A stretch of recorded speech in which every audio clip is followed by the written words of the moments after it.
Chelsea hari ini lagi jadi Snow White. Kalau adik-adik di rumah lebih suka princess siapa? Princess Elsa, Anna, Cinderella, atau siapa? Tapi hari ini Kak Chelsea lagi jadi Snow White. Kita ketemu lagi adik-adik, udah hari Minggu lagi. Berarti saatnya kita beribadah. Kita datang ke hadirat Tuhan. Yuk semuanya kita siapkan hati kita. Kita mau menyembah Tuhan. Kita angkat pujian. Bapa, ku datang padamu.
Berdoa.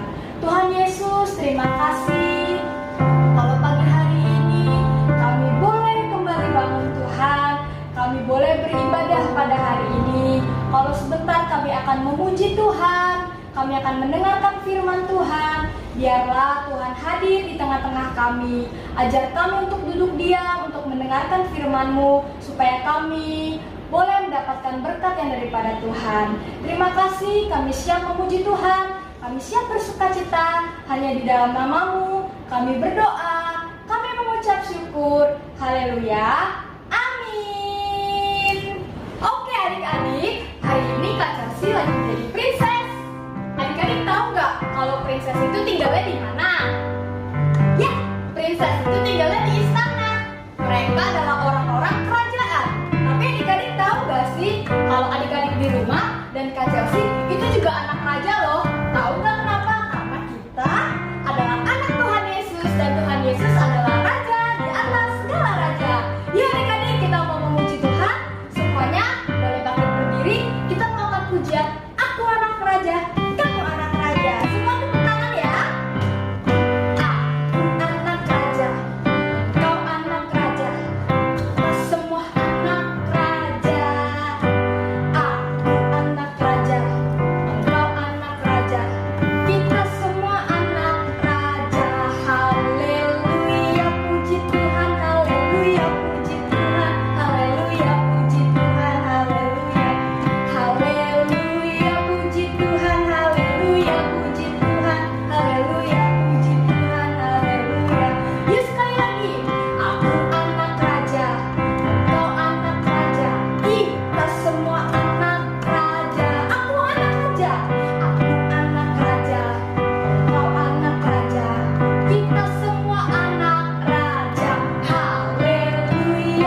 Shalom adik-adik, siap dengar firman Tuhan hari ini?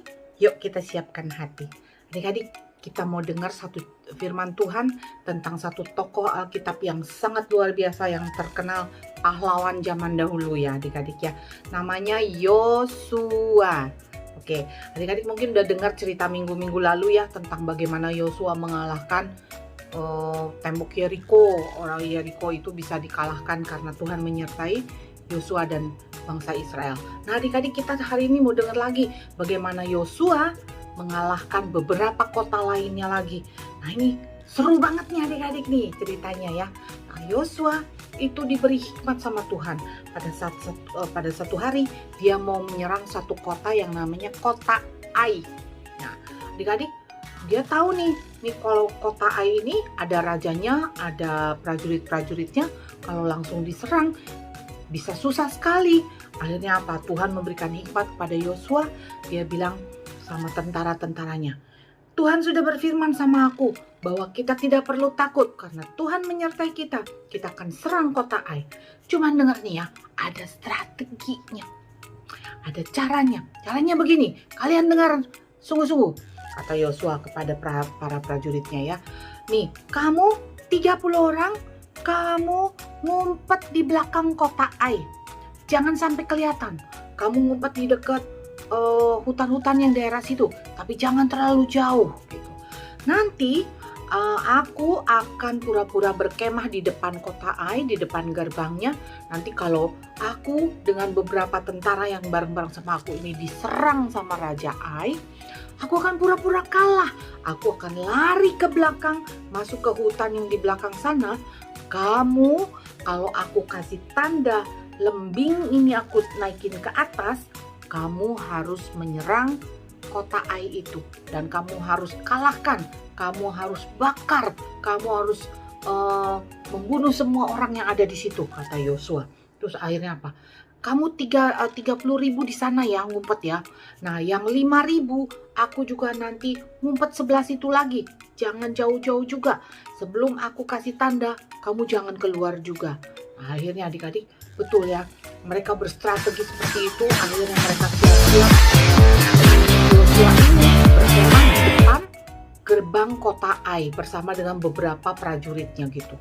Dari atas gerbang kota Ai, Raja Ai itu ngelihat, ini orang kayaknya mau menyerang kota kita nih. Akhirnya dia kerahkan semua tentaranya itu. Dia bilang ini, besok pagi kita serang orang itu, kita akan kalahkan mereka, kata Raja Ai. Dan betul adik-adik ya, pagi-pagi si Raja Ai ini tiba-tiba keluar dari kotanya itu, pintu gerbangnya dibuka. Mereka lari, mereka menyerang bangsa Israel, si Yosua ini ya adik-adik ya. Terus apa? Yosua seperti rencana semula, dia pura-pura kalah. Dia lari, diuber adik-adik ya, diuber sama Raja Ai ini, sama prajurit-prajurit Raja Ai ini. Diuber, akhirnya apa? Mereka sampai ke agak jauh masuk ke hutan, diuber terus karena si Raja Ai ini udah tahu pasti menang nih, orangnya lari itu kabur ketakutan gitu. Padahal itu strategi ya adik-adik ya, itu rencananya si Yosua. Setelah dia lihat ini larinya udah agak jauh dari kotanya, terus Yosua memberi tanda. Tadi tandanya apa? Lembingnya dinaikin ke atas begitu ya adik-adik ya.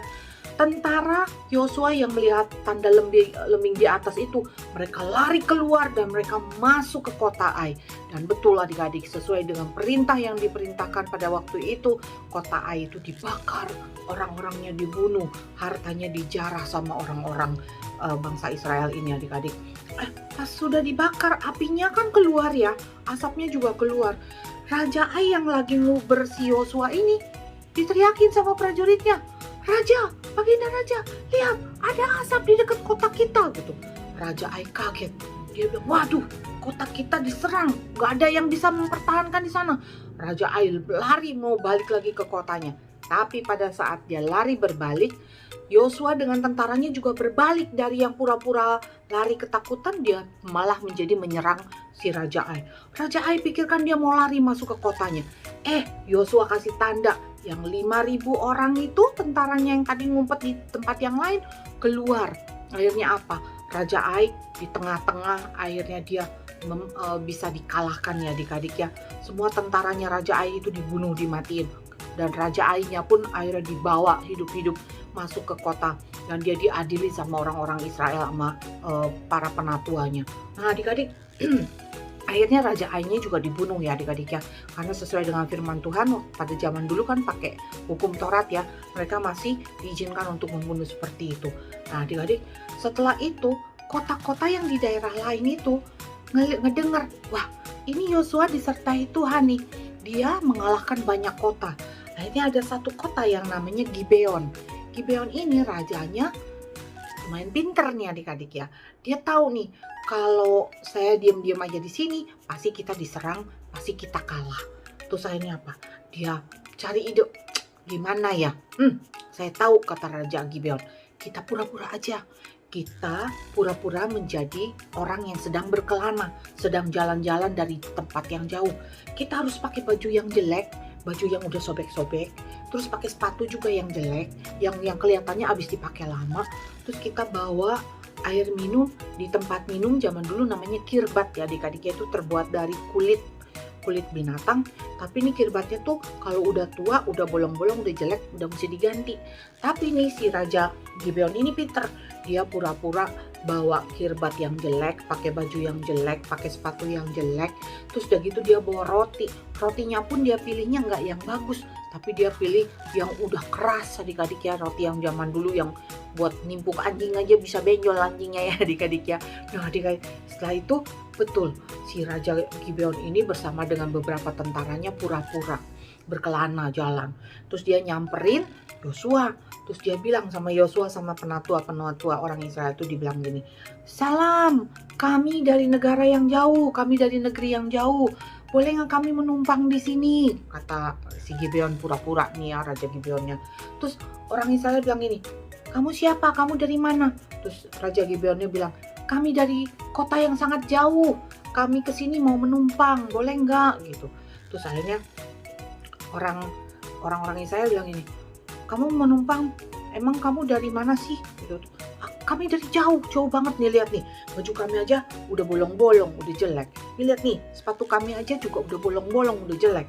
Kami bawa minum juga nih, lihat nih, ini tempatnya nih udah butut banget kan. Roti kami juga udah kering karena kami datang dari jauh, katanya gitu. Akhirnya orang Israel sama penatuannya itu jadi percaya ya. Akhirnya pada saat mereka boleh menumpang di situ, terus si Raja Gibeonnya tuh bilang gini, kita bikin perjanjian yuk, supaya kamu jangan bunuh aku juga nggak bunuh kalian gitu. Tuh kan kita pergi, kotanya jauh banget, udah mendingan kita berteman aja gitu. Akhirnya apa? Orang Israel berjanji, ya udah deh kita bikin perjanjian. Perjanjiannya isinya apa? Bahwa orang Israel, Yosua dengan tentaranya tidak akan membinasakan atau tidak akan membunuh si Raja Gibeon ini. Orang Israel bikin perjanjian gitu karena dia nggak tahu kalau ini adalah orang Gibeon yang daerahnya dekat dari situ. Nah, sampai akhirnya mereka tinggal di situ menetap selama 3 hari. Pada hari yang ketiga, orang-orang sekitarnya itu jadi tahu, karena kan dari mulut ke mulut adik-adik ya, dari tetangga-tetangganya pada bilang, itu kan orang Gibeon kan tinggalnya daerah sini gitu. Akhirnya Yosua nanyain sama Raja Gibeon, kamu kenapa bohong sama saya? Kenapa kamu melakukan ini? Tuh Yosua marah banget. Terus apa? Si orang Gibeonnya tuh bilang gitu, karena kami sudah mendengar bahwa kamu itu disertai sama Tuhan, dan kalau kami tidak melakukan ini pasti kami mati, pasti kamu serang gitu. Akhirnya ya udah, karena udah berjanji, akhirnya Raja Gibeon ini nggak bisa dibunuh adik-adiknya. Akhirnya mereka tinggal bersama dan memang mereka bekerja sama. Karena si Raja Gibeon ini sudah membohongi Yosua dan bangsa Israel, akhirnya Yosua bilang gini, kalian boleh tetap di sini, kami tidak akan matiin kalian, tapi kalian harus menjadi pelayan kami. Kamu harus belahin kayu buat kayu bakar, zaman dulu masih pakai kayu bakar ya, nggak pakai kompor gas. Terus apa? Kamu juga harus ngambilin air minum dari sumur-sumur di sana, kamu harus ambilin air minum buat orang Israel. Akhirnya Raja Gibeon bilang apa? Biarin deh, daripada kita mati, udah nggak apa-apa. Jadi pelayannya orang Israel. Akhirnya mereka tetap menetap bareng-bareng, tinggal bareng-bareng. Nah, adik-adik, wilayah-wilayah yang di daerah dekat Gibeon itu juga ada beberapa kota lagi yang punya raja juga. Mereka bilang gini, saling bilang nih, raja-raja yang di dekat sekitarnya itu ada 5 orang adik-adik. 5 raja dari 5 kota yang berbeda. Mereka bikin perkumpulan, mereka ngobrol-ngobrol, terus mereka diskusi. Kalau sekarang pakai Zoom meeting kali ya, pakai Jimit. Nah, zaman dulu mereka berkumpul langsung. Nah, mereka itu bilang apa? Kita sepakat yuk, kita jadi satu yuk. Kita sama-sama serang Yosua. Kalau misalkan kita sendiri-sendiri, pasti kita kalah. Tapi kalau kita berlima ini nih, pasti kita menang. Gitu. Akhirnya apa? Mereka bersepakat, mereka menyerang Yosua berlima. Tentaranya 5 kota itu dijadikan satu, akhirnya banyak banget gitu adik-adik. Nah, tapi pada saat 5 kota ini menyerang, Tuhan sudah berfirman kepada Yosua untuk apa? Jangan takut, kata Tuhan, karena Tuhan menyertai, karena aku menyertai, kata Tuhan. Jadi Yosua bilang sama tentaranya, jangan takut, kita harus hadapi. Itu akhirnya apa? Pada saat 5 raja dari 5 kota ini menyerang orang Gibeonnya bilang sama Yosua, bantu ini, kita diserang. Akhirnya Yosua bantuin orang Gibeon itu berperang karena 5 kota banyak banget, perangnya nggak berhenti adik-adik. Sampai akhirnya kalau perang itu pada saat malam itu kan nggak kelihatan ya, susah, zaman dulu kan nggak ada lampu jalanan juga, jadi mereka hanya berharap kepada bulan dan kepada penerangan alam ya, matahari juga. Nah, akhirnya adik-adik setelah mereka berperang cukup lama, si Yosua ini minta kepada Tuhan, dia memerintahkan matahari dan bulan untuk stop, berhenti, tidak putar. Kan harusnya kan bulan yang mengelilingi bumi gitu kan ya. Dia ini mataharinya di sini, ini bulannya jalan begitu. Nah, akhirnya apa? Yosua bilang gini sama sama matahari dulu. Dia bilang ini, "Hai matahari, berhentilah engkau di lembah Gibeon." Terus dia bilang juga sama bulan, "Hai bulan, berhentilah engkau di lembah Ayalon." Dan benar-benar ajaib. Karena apa? Tuhan mendengarkan doanya Yosua ini. Matahari berhenti di lembah Gibeon dan bulan di lembah Ayalon. Dan karena si mataharinya terus bersinar, malamnya nggak gelap. Akhirnya apa? Mereka berperang dan akhirnya Tuhan memberikan kemenangan kepada orang Israel bersama dengan Yosua. Nah, adik-adik, setelah itu, setelah mereka berperang selesai, ya bulannya jalan lagi, mataharinya bergerak lagi nih adik-adik ya. Tuhan mendengarkan doanya Yosua. Nah, setelah kota-kota itu dikalahkan, 5 kota ini lagi nambah lagi kan ya dengan kota yang lain, dan Tuhan beri kemenangan. Mereka berperang lagi, Tuhan berikan kemenangan sampai akhirnya banyak sekali kota yang dikalahkan dan dikuasai oleh Yosua. Nah, adik-adik, kenapa Yosua itu melakukan penyerangan seperti itu? Karena untuk menggenapi janji Tuhan. Karena Tuhan bilang apa? Tuhan akan memberikan daerah yang kaya, yang kalau ditanam tumbuhannya bisa tumbuh, dan air minumnya banyak, ada susunya, ada binatang-binatang bisa makan dengan baik sehingga susunya bisa diperah gitu adik-adik ya. Akhirnya setelah banyak negara, banyak kota yang dikuasai sama Yosua menggenapi apa yang Tuhan perintahkan, yaitu dia membagi-bagi wilayah adik-adik. Dia kasih, ini suku Ruben, kamu dapat daerah sini, kamu tinggal di sini. Terus kamu Yehuda, kamu tinggal di sini, kamu wilayahnya di sini. Kamu Benyamin juga, kamu tinggal di sini. Anak-anak Yusuf itu juga dikasih, Manasye dan Efraim itu juga dikasih wilayah sama Yosua. Nah, adik-adik, Yosua akhirnya membagi-bagi dan semuanya udah dapet. Akhirnya adik-adik, karena semua kota-kota itu kan udah terisi penuh ya sama orang-orang, Yosua kepikir, iya, kita harus bikin satu kota nih. Kotanya disebut kota perlindungan. Apa itu kota perlindungan? Kota perlindungan itu adalah satu kota di mana kalau orang berbuat salah, misalkan dia membunuh, kalau zaman dulu itu kan kalau orang membunuh harus bisa dibalas lagi dengan membunuh lagi adik-adik. Nah, kadang-kadang bisa kejadian orang membunuh karena tidak sengaja. Adik-adik, misalkan gini, dia menggali parit gitu ya untuk dia bercocok tanam. Tapi karena udah malam, paritnya itu dibiarinin dulu nih sama dia. Karena mungkin hujan atau apa, jadi dia diemin dulu. Besok pagi rencananya dia mau menanam parit yang dia sudah gali tersebut. Tapi ternyata malam-malam ada orang lewat, karena gelap nggak kelihatan, kejeblos masuk situ dan mati. Nah, itu kan harusnya orang yang menggali parit itu harus dibunuh, dilemparin batu nih adik-adik. Tapi karena dia melakukan itu dan membunuh orang itu tanpa sengaja, tanpa dia rencanakan, dia boleh lari ke kota perlindungan ini, dan sebelum dia masuk itu dia harus cerita sama orang yang menjaga di situ. Ada penatuanya, dia harus bilang, "Bapak, izinkan kami masuk. Karena apa? Karena saya tidak sengaja membunuh orang itu. Kami membuat parit, terus orang kejeblos mati. Saya nggak sengaja, saya nggak bikin buat dia mati, tapi karena orang itu jalan situ nggak sengaja mati. Jadi saya mesti ngumpet di sini, saya minta perlindungan."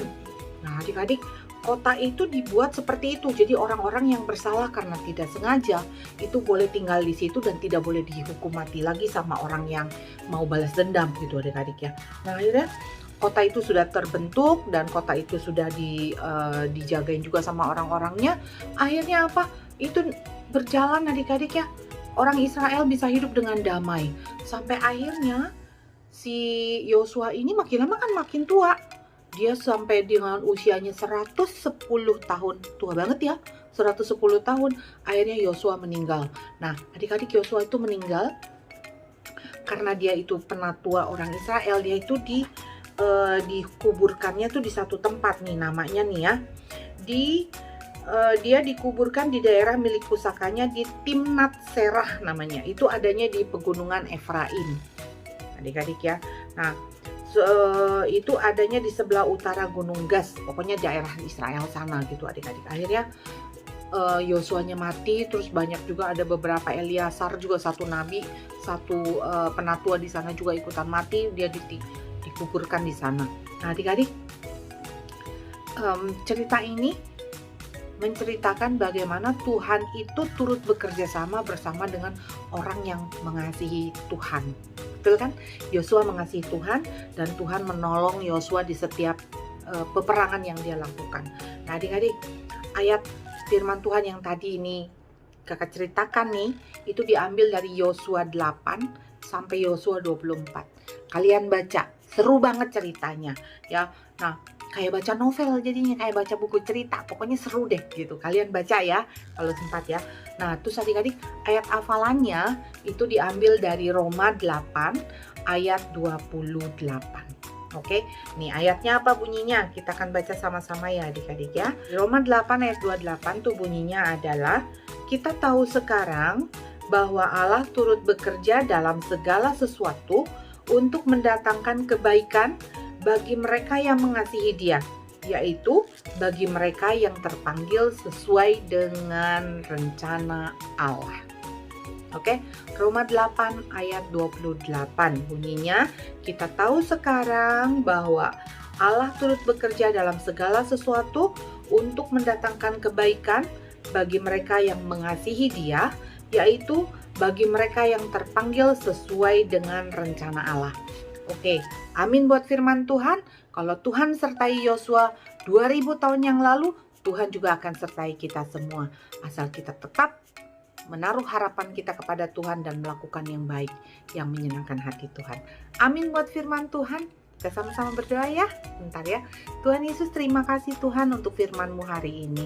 Kalau Tuhan sudah sertai Yosua Tuhan di dalam setiap peperangannya, kami percaya Tuhan juga menjagai dan menyertai kami dalam setiap peperangan rohani kami Tuhan. Tuhan jadikan kami orang-orang yang percaya kepadamu, yang menjadi berkat bagi sekeliling kami. Terima kasih Tuhan Yesus, di dalam nama Tuhan Yesus kami berdoa dan mengucap syukur. Amin. Shalom, bye-bye.